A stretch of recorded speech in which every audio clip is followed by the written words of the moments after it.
இந்தா வச்சுக்க. ஏய், ஆ. ஏய் கண்ணா. ஆ.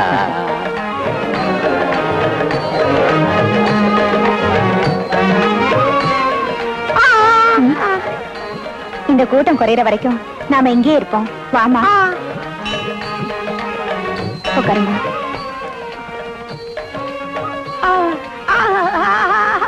கமலா, இந்த பக்தர்கள்லாம் நம்ம மாதிரியே காமாட்சியம்மன் கருணைக்காக வந்திருக்காங்கம்மா.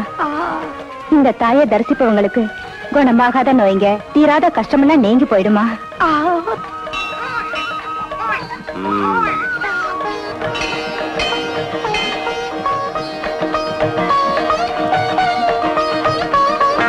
மாதவி, நீங்களா சுந்தரன் தான்?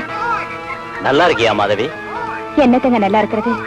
இருக்கிற ஒரே பொண்ணு ஊமை பொண்ணா இருக்கு. இந்த பொண்ணோட வருங்காலத்தை நினைச்சு வேதனைப்படாத நாளே இல்லைங்க.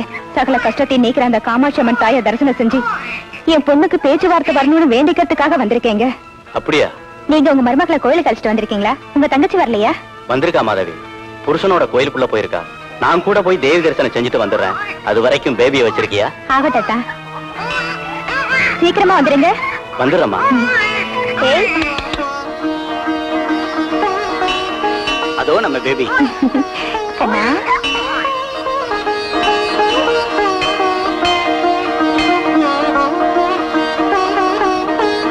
மாதவி,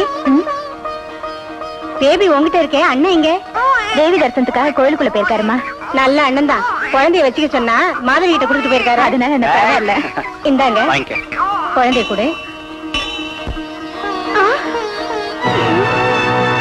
பேபி மேல இந்த நகை இங்க.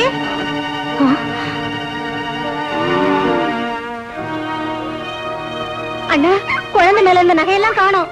நான் பேபியை மாதவி கிட்ட கொடுக்கும்போது நகையெல்லாம் இருந்துச்சே. ஐயோ மாதவி, இதெல்லாம் உன் வேலை தானா? இல்லக்கா, எனக்கு ஒண்ணும் தெரியாது. அந்த தேவி சத்தியமா நான் எடுக்கவே இல்ல.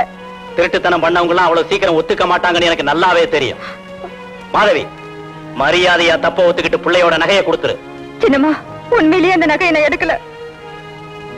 நீ எடுக்கலைன்னா பின்ன யார் எடுத்திருப்பாங்க? ரெக்க முளைச்சு பறந்துருச்சா? தாரா, இவளுக்கு தெரியாம நான் இங்க போயிருக்காது. உடனே இவளை போலீஸ்ல ஒப்படைக்கணும். அப்படி சொல்லாதீங்க அத்தா, அப்படி சொல்லாதீங்க. உங்களுக்கு உண்மையிலேயே சந்தேகம் இருந்தா என்னையோ என் பொண்ணையும் சோதனை போடுங்க. திருந நகையெல்லாம் மடியிலையா கட்டி வச்சிருப்ப? அது அப்பவே மாயமா மறைஞ்சிருக்கும். இல்ல அத்தா, என் ஒரே பொண்ணு மேல சத்தியமா சொல்றேன், நான் ஒரு பாவம் அறியாதவன். பாவம், மாதவி முகத்தை பார்த்தா எடுத்துக்க மாட்டான்னு தோணுது மச்சான். அதெல்லாம் நடிப்பு. உடனே இவளை போலீஸ்ல ஒப்படைச்சா அவங்க தட்டுல தன்னால கொடுத்துடுவான். சின்னம்மா, என்ன பத்தி உங்களுக்கு நல்லாவே தெரியும் சின்னம்மா. குழந்தை உடம்புல நான் நகைங்களையே பார்க்கல. சத்தியமா நான் எடுக்கல சின்னம்மா.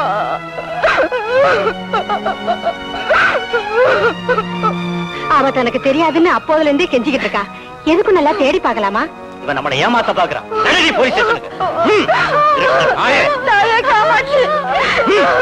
நடந்தது என்னன்னு உனக்கு தானே தெரியும். நீதாமா என்ன காப்பாத்த. பெரிய பக்த இவ. அந்த தேவி வந்து இவளை காப்பாத்த போறான்.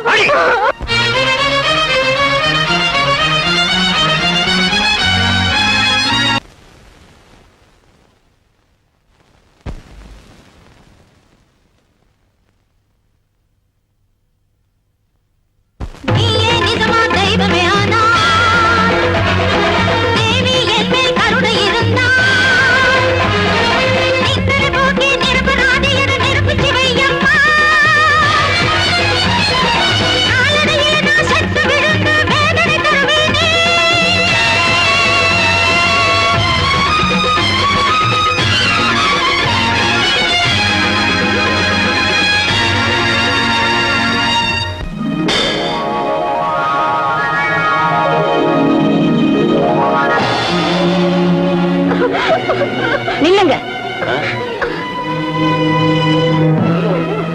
இந்த பொண்ணு நிரபராதி. உனக்கு எப்படி தெரியும்? இவளை எனக்கு ரொம்ப நாளாவே நல்லா தெரியும். இவ திருட மாட்டா. திருடுனது யாருன்னு முடிவு பண்ண வேண்டியது நீயும் நானும் இல்ல, போலீஸ். அது வரைக்கும் போக வேண்டியது இல்லைங்க. திருட யாருன்னு கோயில் யானை கணபதி காட்டும். கணபதி, கணபதி.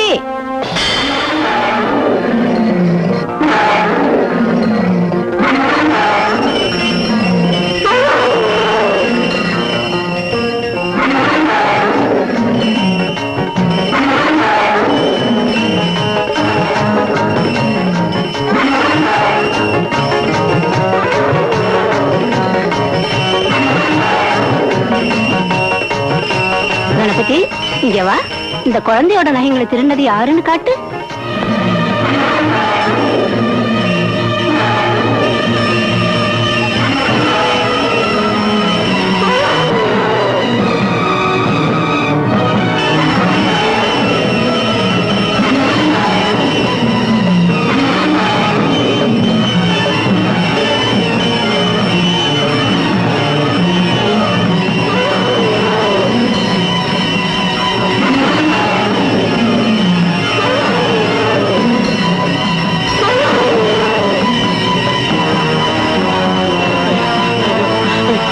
கணபதி என்ன விட்டு, கணபதி கணபதி என்ன விட்டு.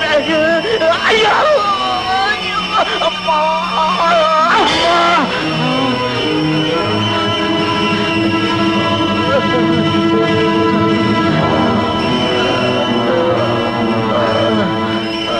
மச்சான் மச்சான், மெதுவா மெதுவா எழுந்து.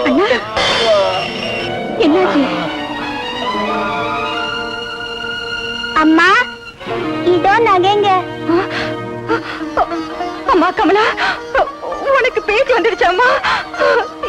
எங்க இன்னொரு தடவை வாயால அம்மானு கூப்பிடுமா. அம்மா, நீ இப்படி கூப்பிடுறதுக்காக இவ்வளவு நாளா காத்துட்டு இருந்தம்மா.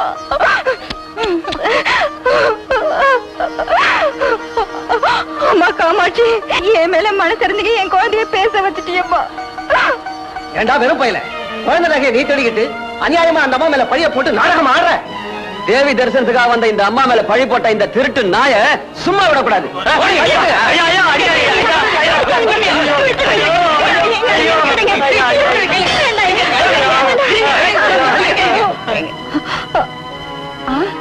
அது சரி, கோயில் யானையை கூப்பிட்டு திருட்டு விஷயத்தை உடைச்ச அந்த அம்மா எங்க? இவ்வளவு நேரம் இங்கதான் இருந்தாங்க, திடீர்னு எப்படி காணாம போனாங்க? தாயே காமாட்சி, காமாட்சி, அம்மா காமாட்சி, நான் நல்லவேன்னு நிரூபிக்கிறதுக்காக நீயே நேர்ல வந்தியா தாயே?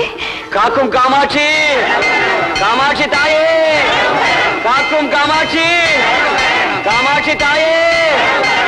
இந்த காக்கும் காமாட்சி கஷ்டத்துல உள்ள பக்தர்களை காப்பாத்துறதுல மட்டும் இல்ல, தன் பக்தர்களை கொடுமைப்படுத்துறவங்களையும் தகுந்த முறையில தண்டிச்சிடுவா. நல்ல மேலூர் கிராமத்துல நடுத்தர குடும்பம் ஒண்ணு இருந்தது. அந்த குடும்பத்துக்கு எஜமானம் கோபாலன்.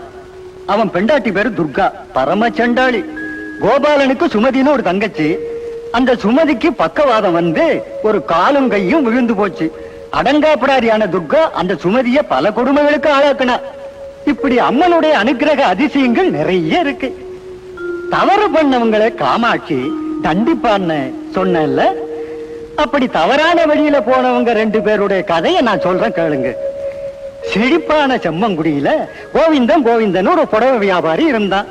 அவன் பக்கத்து வீட்டுல காமாட்சின்னு ஒரு பொண்ணு இருந்துச்சு.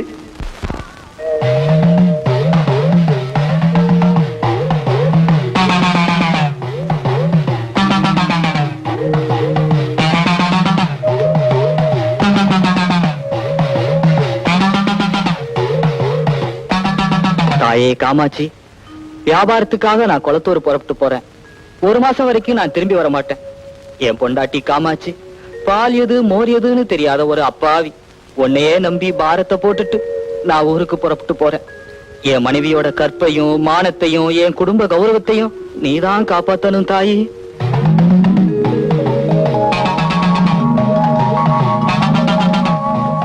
போயிட்டு வரேன் காமாட்சி. பத்திரமா போயிட்டு வாங்க. ம்